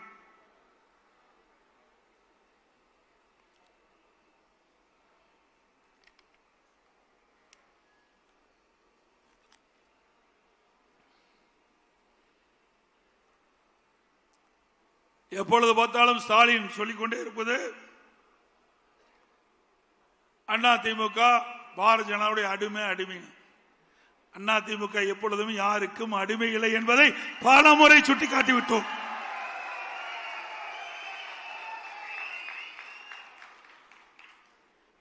திராவிட முன்னேற்ற கழகம் திரு கருணாநிதி இருக்கின்ற பொழுது 1999ஆம் ஆண்டு நாடாளுமன்ற தேர்தலில் பாரதிய ஜனதாவோட கூட்டணி போட்டு வெற்றி பெற்று திரு வாஜ்பாய் அவர்களுடைய மத்திய அமைச்சர்களே திமுக எம்பி இடம் பெற்றிருந்தாங்க. திரு முரசொலி மாறன் அவர்கள் மத்திய அமைச்சராக இருந்தார். அப்போ அவர்கள் உடல்நிலை சரியில்லாமல் இருந்த போது ஓராண்டு மருத்துவமனையில் இலாக்கா மந்திரியா வச்சிருந்தாங்க. 2001 சட்டமன்ற பொது தேர்தல், அப்பொழுது பாரதிய ஜனதா திமுக கூட்டணி அங்க வச்சது. அப்பெல்லாம் பாரதிய ஜனதா கட்சி நல்ல கட்சி, திமுக கூட்டணி வச்சா நல்ல கட்சி, அண்ணா திமுக கூட்டணி வச்சா மதவாத கட்சி. சிந்திச்சு பாருங்க. இன்னைக்கு தேர்தல் வருகின்ற பொழுது வாக்குகள் சிதறாமல் சிந்தாமல் எல்லா வாக்குகளையும் நிறுத்தப்படுகின்ற வேட்பாளர்களுக்கு கிடைக்க வேண்டும். அப்பொழுதுதான் நாம் நிறுத்தப்படுகின்ற வேட்பாளர் வெற்றி பெறுவார். அந்த அரசியல் சூழ்நிலைக்கு ஏற்பவாறு எல்லா கட்சியுமே கூட்டணி அமைப்பது இயல்பு. திமுகவும் கூட்டணி வைக்குது, அண்ணா திமுக கூட்டணி வைக்குது. அண்ணா திமுக கூட்டணி இடம்பெற்ற கட்சி தான் திமுகவில் இப்பொழுது இடம்பெற்றிருக்குது. திமுகவில் இடம்பெற்ற கட்சி தான் அண்ணா திமுகவில் இடம்பெற்றது. இப்படி கால சூழ்நிலைக்கு ஏற்ப அந்த கூட்டணி மாறி மாறி இருக்கும். ஆனால் திரு ஸ்டாலினால பொறுக்க முடியல. அண்ணா திமுக பாரதிய ஜனதா கூட்டணியை அமைச்ச உடனே கதறாரு, துடிக்கிறாரு. அப்பொழுது 1999 2001 கூட்டணி வச்ச போது திரு கருணாநிதி குறிப்பிடுறார். 23/6/1999 முரசொலியில் 6ஆம் பக்கம், அதாவது பாரதிய ஜனதா திமுக கூட்டணி அமைச்ச பிறகு அப்ப முரசொலியில் 6ஆம் பக்கத்தில் 23/6/1999 வருது. சிறுபான்மை மக்களிடம் பாஜக பற்றி ஒரு சந்தேகத்தை ஒரு சிலர் உருவாக்கி வைத்திருக்கின்றார்கள் என்பது உண்மைதான். பொய்யான பிரச்சாரம் செய்கிறார்கள். அதற்கு ஈடு கொடுத்து விட்டு அதை முறியடிக்க வேண்டிய பொறுப்பு இளைஞர்களாகிய உங்களுக்கு இருக்குன்னு சொல்றார். யாரு? கருணாநிதி சொல்றார். அப்பா பாரதிய ஜனதா கட்சி நல்ல கட்சி தலைவரை குறிப்பிடாரு. ஏன் நாங்க கூட்டணி வச்சா தவறா பேசுறீங்க? இது நாங்க சொல்லல. திராவிட முன்னேற்ற கழக தலைவர் திரு கருணாநிதி அவர்கள் அவருடைய கட்சி பத்திரிகை முரசொலியில 23/6/99 அன்று வந்த செய்தி.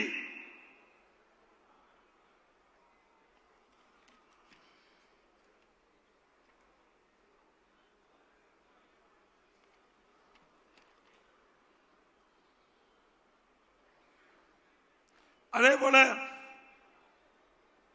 எப்பொழுது பார்த்தாலும் அடிமை என்று சொல்லுகிறேன். நீங்க தாங்க அடிமை. 2011 மத்தியிலே காங்கிரஸ் ஆட்சி. அப்பொழுது அந்த காலகட்டத்தில் சட்டமன்ற தேர்தல் வர இருக்கிறது. அப்ப சட்டமன்ற தேர்தல் வருகின்ற பொழுது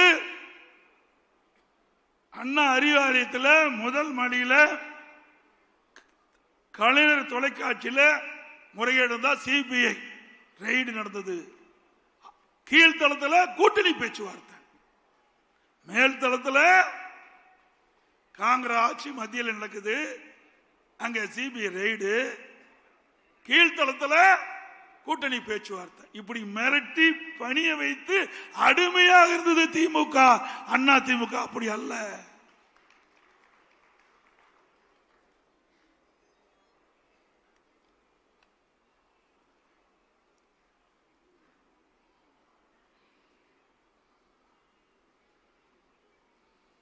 அதே போல வேண்டுமென்றே திட்டமிட்டு நம்முடைய நிர்வாகி மீது வழக்கு போடுவது. சிந்திச்சு பாருங்க. இந்த 4ஆம் தேதி திரு ஸ்டாலின் அவர்கள் 2011 கொளத்தூர் சட்டமன்ற தேர்தலில் போட்டியிடுறார். அந்த தேர்தலில் முறைகேடு நடந்ததாக அப்போ போட்டியிட்ட அனைத்து இந்திய அண்ணா திராவிட முன்னேற்ற வேட்பாளர் வழக்கு தொடர்றார். அந்த வழக்கின் அடிப்படையிலே உச்சநீதிமன்றத்திலே வழக்கு தொடர்ந்து நடந்துகிட்டு இருக்குது. அதை பற்றி ஒரு பத்திரிகையாவது ஒரு ஊடகமாவது வெளியிட்டாங்களா? சிந்திச்சு பாருங்க. அண்ணா திமுக பற்றி நேற்றைய தினம் நேற்றைக்கு முன்தினம் பத்திரிகையில போடுறீங்க. ஆனா ஒரு நாட்டுடைய முதலமைச்சர் 2011 சட்டமன்ற தேர்தலிலே கொளத்தூர் தொழிலே போட்டியிட்ட அவரை பற்றி விசாரணை வருகின்ற பொழுது எந்த ஊடகம் எந்த பத்திரிகை வெளிப்படுத்தல. 2 மணி நேரம் வாதம் நடந்திருக்குது. மீண்டும் நாளை தினம் 11ஆம் தேதி வர இருக்கிறதாக கேள்விப்பட்டேன்.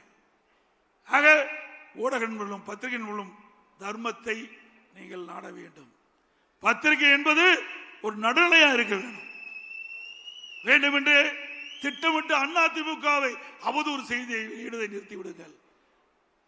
ஏன் மிரட்டுறாங்களா? பயமா இருக்க மாட்டேங்குது பத்திரிகை ஊடகத்துக்கும். ஏன்னா திரு சவுக்கு சங்கர் வீட்டில் மலத்தையும் அங்க இருக்கிற சாக்கடை தண்ணி ஊத்திட்டாங்களே, அதுபோல இந்த ஊடக நிறுவனத்தினுடைய பொறுப்பாளர்கள் மீதும் பத்திரிகை நடத்துகின்ற உரிமையாளர்கள் வீட்டிலையும் ஏதாவது மலத்தையும் ஏதாவது சாக்கடை தண்ணி ஊத்திடுவான்னு பயமோ என்னமோ. 4ஆம் தேதி உச்ச நீதிமன்றத்தில் வழக்கு நடக்குது. அந்த வழக்கை பற்றி எந்த ஊடகமாவது எந்த பத்திரிகையாவது செய்தி வெளியிட்டீங்களா? சிந்திச்சு பாருங்க. எங்கள் மீது எவ்வளவு வழக்கு போட்டீங்க, உங்கள மீது வழக்கு வந்து விட்டதெல்லாம் சந்திங்க.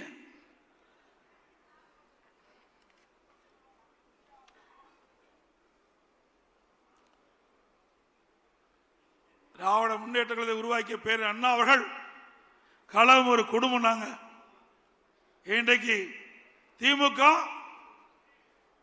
கருணாநிதி குடும்பம் மாறி போச்சு. திமுக கருணாநிதி குடும்பம் ஆச்சு. அது கருணாநிதியுடைய திமுகங்கிறது ஜனநாயக முறைகளை கட்சியில் அது ஒரு கார்பரேட் கம்பெனி ஆகிவிட்டது. நீங்க பாத்தீங்கன்னா திரு கருணாநிதி முதலமைச்சர் இருந்தாரு, அதுக்கு பிறகு ஸ்டாலின் முதலமைச்சர், இப்ப உதயநிதி கொண்டு வருவதற்கு துடிச்சிட்டு இருக்காரு. ஒருபோதும் நடக்காது. ஸ்டாலின் அவர்களே ஒருபோதும் நடக்காது. அவர் எம்எல்ஏ ஆக்கினீங்க, அப்புறம் மந்திரி ஆக்கினீங்க, துணை முதலமைச்சர் ஆக்கிருக்கிறீங்க. அந்த உழைத்தவர்கள் எல்லாம் ஓரம் கட்டப்பட்டிருக்கிறார். துரைமுருகன் அவர்கள் இப்பொழுது இருக்கின்ற சட்டமன்ற உறுப்பினர்களே அதிக நாள் சட்டமன்ற உறுப்பினர் இருந்தவர் அண்ணன் துரைமுருகன் அவர்கள். எமர்ஜென்சின்னு எப்ப பார்த்தாலும் ஸ்டாலின் பேசிட்டு இருப்பார். மிசா சட்டத்தில் நாங்கள் சிறை சென்றோம் சொன்னார். அப்பொழுதும் துரைமுருகன் அவர்களும் எமர்ஜென்சியில் பாதிக்கப்பட்டவர் தான். அப்படிப்பட்டவர்களுக்கு உங்களால் துணை முதலமைச்சர் கொடுக்க முடியல. திரு கருணாநிதி குடும்பத்தில் இருந்தவர்கள், திரு ஸ்டாலின் குடும்பத்தில் இருந்தவர்களுக்கு தான் ஆட்சியிலும் பங்கு, அதிகாரத்திலும் பங்கு. அப்படிப்பட்ட நிலைமைதான் திமுக இருக்குது. அனைத்து இந்திய அண்ணா திராவிட முன்னேற்ற கழகத்தில் அப்படி இல்லை. ஜனநாயகம் உள்ள ஒரு இயக்கம். யார் வேண்டாலும் உழைத்தால், கட்சிக்கு விசுவாசமா இருந்தால் உச்சபட்ச பதவிக்கு வர முடியும்.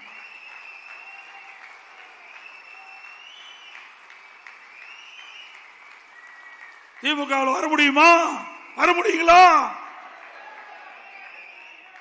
ஒரு கிளை செயலாளர் அண்ணா திமுக பொதுச் செயலாளர் வர முடியுமா? அண்ணா திமுக தான் வர முடியும். ஒரு கிளை செயலாளர் எம்எல்ஏ ஆக முடியும், எம்பி ஆக முடியும், அமைச்சர் ஆக முடியும், முதலமைச்சரே ஆக முடியும் அண்ணா திமுக தான். திமுக போல வாரிசு அரசியல் கிடையாது. குடும்ப ஆட்சி இல்ல, மன்னர் ஆட்சி இல்ல. அண்ணா திமுக ஒரு ஜனநாயகம் உள்ள ஒரு கட்சி. ஏழைகளுக்கும் இடம் உண்டு, உழைப்பவர்களுக்கும் இடம் உண்டு. அவர்களும் எம்எல்ஏ ஆவார்கள். கள்ளக்குறிச்சி சட்டமன்ற உறுப்பினர் என்ன மிட்டா மிராஸ் தாரா?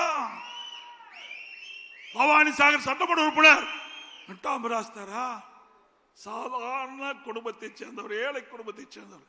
அப்படிப்பட்டவர்களை எல்லாம் அண்ணா திமுகவிலே வேட்பாளர் நிறுத்தப்பட்டு வெற்றி பெற்று அழகுபாதிக்கின்ற கட்சி அண்ணா திமுக கட்சி.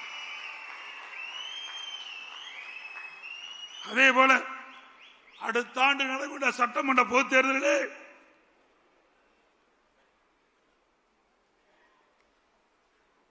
இங்கே வந்திருக்கிற பல நிர்வாகிகள் வேட்பாளராக வருவதற்கு வாய்ப்பு உண்டு என்பதை இந்த நேரத்தில் தெரிகிறது.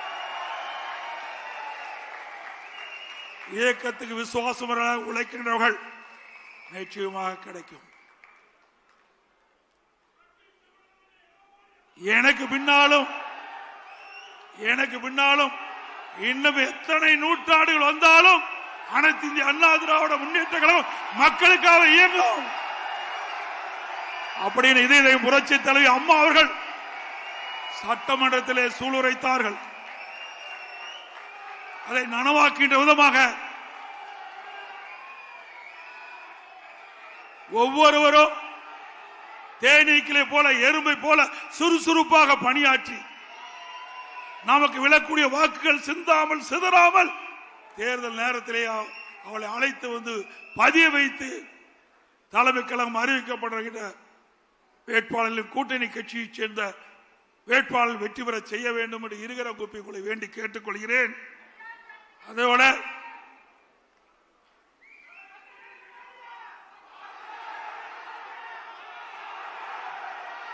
அதே போல மாண்புமிகு புரட்சி தலைவி அம்மா இருக்கின்ற பொழுது இன்றைக்கு ஏழை எளிய மக்களுக்கு தை பிறந்தால் வழிபிறக்கும் தை பண்டிகையின் போது அவர்களுக்கு பொங்கல் தொகுப்பு கொடுக்கப்படும் அறிவிப்பை கொடுத்து அந்த தை பொங்கல் என்று ஏழை வீட்டிலையும் தை பொங்கல் பொங்குகின்ற ஒரு சூழலை உருவாக்கி தந்தவர் நம்முடைய இதய புரட்சி தலைவி அம்மா. அந்த வழியிலே வந்த அம்மாவுடைய அரசு தை பொங்கல் என்று எல்லா இல்லங்களிலும் மகிழ்ச்சியோடு தை பண்டிகையை கொண்டாட என்பதற்காக எல்லா குடும்பத்துக்கும் 2500 ரூபாய் கொடுத்த அரசாங்கம் அண்ணா திமுக அரசாங்கம். அப்பொழுது திரு ஸ்டாலின் அவர்கள் எதிர்க்கட்சி தலைவராக இருந்தார். அப்பொழுது குறிப்பிட்டார், ஏன் முதலமைச்சர் எடப்பாடி பழனிசாமி குடும்பத்துக்கு 5000 ரூபாய் கொடுக்கலாம், 5000 ரூபாய் கொடுக்கலாம் திரு ஸ்டாலின் சொன்னார். திரு ஸ்டாலின் அவர்களே, நாங்கள் வேண்டுகோளாக வைக்கிறோம், தை பிறந்தால் வழிபிறக்கும் தமிழனுடைய திருநாள் தை திருநாள். அப்படி தை திருநாளிலே தை பண்டிகையின் போது எல்லா இடங்களிலும் மகிழ்ச்சியோடு தை பண்டிகை கொண்டாடுகின்ற விதமாக ஒவ்வொரு குடும்பத்துக்கும் 5000 ரூபாய் வழங்குங்கள். இப்பொழுதாவது நீங்கள் செய்த ஊழலாவது, எவ்வளோ ஊழல் செய்து விட்டீர்கள், எவ்வளோ மக்கள் பணத்தை கொள்ளையடித்து விட்டார்கள். இனியாவது கடைசி காலகட்டத்திலாவது மக்களுக்கு மகிழ்ச்சி ஊட்டுகின்ற விதமாக இந்த தை பண்டிகை மகிழ்ச்சிகரமாக கொண்டாடுகின்ற விதமாக ஒரு 5000 ரூபாய் நீங்கள் வழங்க வேண்டும். எவ்வளவோ கொள்ளையடிச்சுட்டு இருக்கிறீங்க, ஆனா மக்களுக்காக எந்த திட்டமும் கொடுக்கல, எந்த பெரிய திட்டமும் இந்த ஆட்சியில் வரல. இதையாவது இந்த ஏழைகளுக்காக செய்ய வேண்டும் என்று வேண்டுகோளாக வைத்து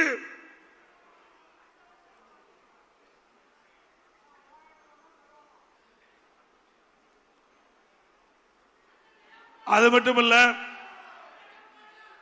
நான் முன்கூட்டியே எனக்கு முன்னாலே தலைமை கழக நிர்வாகிகள் குறிப்பிட்டதை போல நாம் முன்கூட்டியே தமிழகத்தில் பல்வேறு மாவட்டங்களில் எழுச்சி பயணத்தை மேற்கொண்டோம்.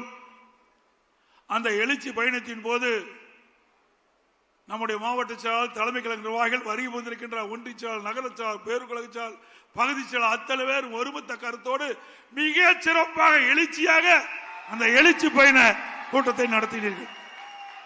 மக்களை காப்போம், தமிழகத்தை மீட்போம் என்று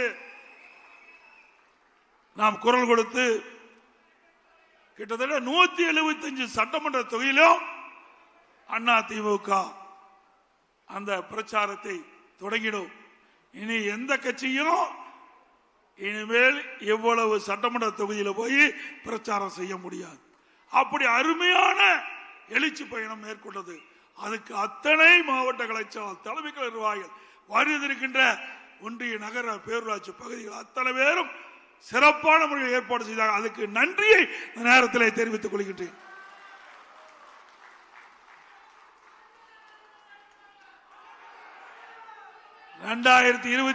ஆண்டு நடைபெற்ற சட்டமன்ற பொதுத் தேர்தலிலே நல்ல கூட்டணி அமையும், கவலைப்படாதீங்க.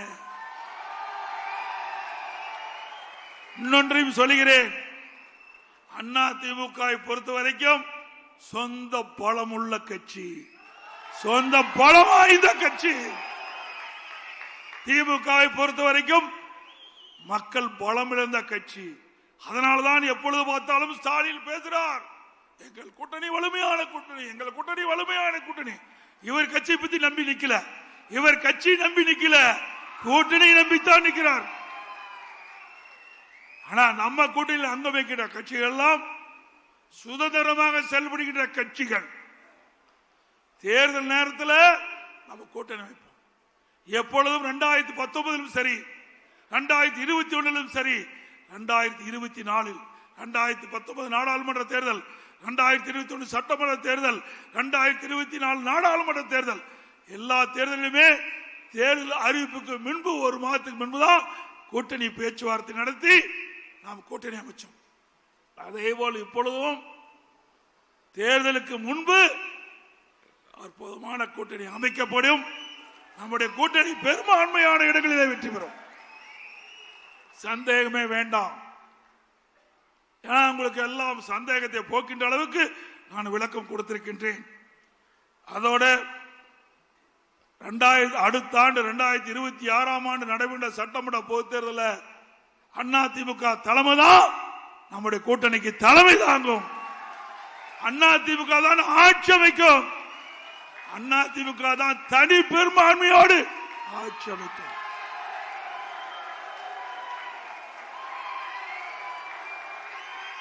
அதோடு 2026ஆம் ஆண்டு நடைபெற்ற சட்டமன்ற பொதுத் தேர்தலில் வெற்றி பெற்று ஆட்சி அமைத்து அடுத்த ஆண்டு நடைபெறுகின்ற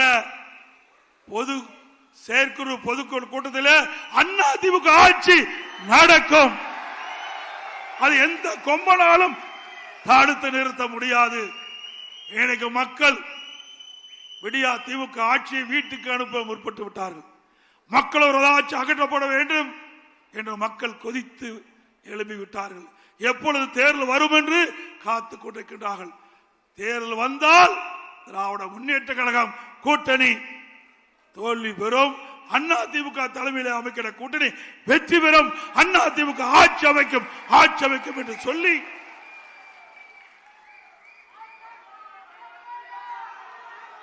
அதே போல அத்தனை பேர்களுக்கும் வருகின்ற செயற்குழு பொதுக்குழு தலைமை நிர்வாகிகள் அத்தனை பேருக்கும் கிறிஸ்துமஸ் நல்வாழ்த்துக்கள். அடுத்த ஆண்டு வர உள்ளதால் ஆங்கில புத்தாண்டு நல்வாழ்த்துக்கள், பொங்கல் நல்வாழ்த்துக்கள். அதோடு இந்த செயற்குழு பொதுக்குழுக்கு கூட்டத்திற்கு வருகை வந்த அத்தனை பேருக்கும் உங்களுக்கு சைவ அசைவ உணவு தயார் நிலையில் வைக்கப்பட்டுகிறது. நீங்கள் அனைவரும் உணவு அறிந்துவிட்டு பத்திரமாக வாகனத்தில் வீடு போய் சேர வேண்டும் என்று அன்போடு இந்த நேரத்தில் கேட்டு